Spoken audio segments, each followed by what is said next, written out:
যুক্তরাষ্ট্রের ফ্লোরিডায় আঘাত হানতে চলেছে শক্তিশালী সামুদ্রিক ঝড় হারিকেন মিল্টন। এই হারিকেনটি এতটাই শক্তিশালী যে এটির প্রভাবে ফ্লোরিডার টম্পা বেতে ব্যাপক ক্ষয়ক্ষতির আশঙ্কা করা হচ্ছে।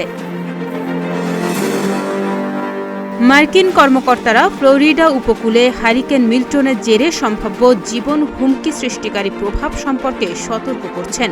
মূলত সাম্প্রতিক বছরগুলোতে উত্তর আটলান্টিকে তৈরি হওয়া সবচেয়ে শক্তিশালী ঝড়গুলোর মধ্যে একটি হচ্ছে মিল্টন।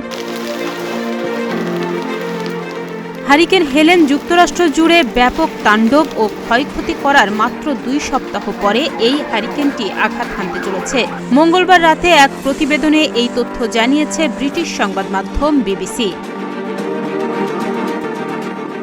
যুক্তরাষ্ট্রের ন্যাশনাল হ্যারিকেন সেন্টার আশঙ্কা করছে মিল্টন স্থানীয় সময় বুধবার রাতে যুক্তরাষ্ট্রের ফ্লোরিডা অঙ্গরাজ্যে অত্যন্ত বিপজ্জনক হ্যারিকেন হিসেবে আঘাত হানবে। হ্যারিকেনটি টাম্পা শহরের কাছে আঘাত হানতে পারে। এই শহরের বৃহত্তর মেট্রোপলিটন এলাকায় জনসংখ্যা 30 লাখেরও বেশি। পূর্বাভাসকারীরা মুষলধারে বৃষ্টি, আকস্মিক বন্যা, প্রবল বাতাস ও সম্ভাব্য ঝড় বৃষ্টির সতর্কবার্তা দিচ্ছেন। তারা বলছেন গত প্রায় 1 শতাব্দীর মধ্যে এই অঞ্চলে আঘাত হানার সবচেয়ে খারাপ ঝড় হতে পারে মিল্টন। শক্তিশালী এই হারিকেনের তাণ্ডবে 10 থেকে 15 ফুট উচ্চতায় জলোচ্ছ্বাস এবং স্থায়ীভাবে 1.5 ফুট পর্যন্ত বৃষ্টিপাত হতে পারে।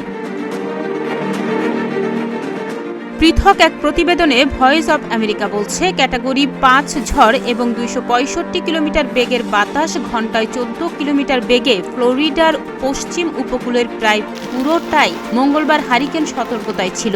মেক্সিকো উপসাগরে উষ্ণ পানি থেকে এটি শক্তি সঞ্চয় করছে।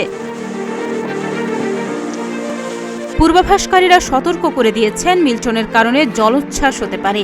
উপসাগরীয় উপকূলে বারবার বসবাসকারীদের সরিয়ে নেয়ার আদেশ জারি করা হয়েছে।